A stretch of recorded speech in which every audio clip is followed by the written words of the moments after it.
Welcome to Indian Market in Minutes from Motilal Oswal Research Desk. We will be covering technical and derivatives SII's activity, index, actionable sectors and stocks to watch out. So stay tuned till the end.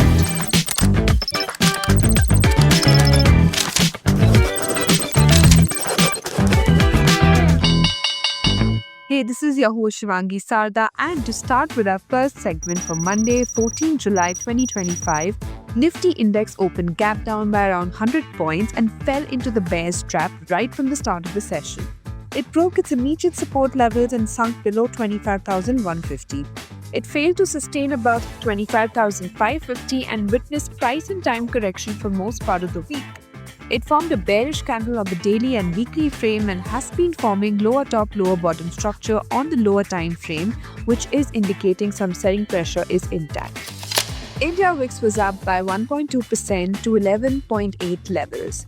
Nifty put-call ratio decreased to 0.76. Option data suggests a broader trading range in between 24,600 to 25,600 zones, while immediate range is in between 24,900 to 25,400. Moving on to the second segment in the equity cash market, FIIs were net sellers to the tune of 5,156 crores, while DIIs were buyers worth 3,483 crores.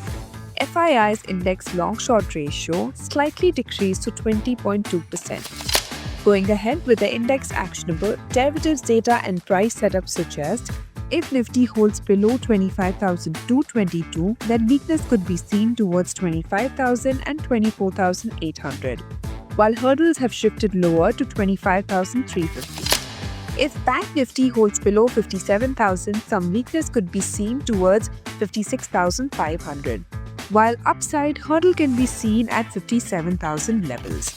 And finally, talking about the sectors and stocks to watch out, positive setup can be seen in HUL, Dabur, Mankind Pharma, SBI Life, Indigo, Qmins, Balkrishna Industry and Paytm. While some weakness could be seen in IRDA, BSC, Solar Industries, DMart, Chambal Fertilizers and TVS Motors. Wish you a super day and a lovely week ahead. Shivangi Sarda signing off. Follow this podcast for solid advice.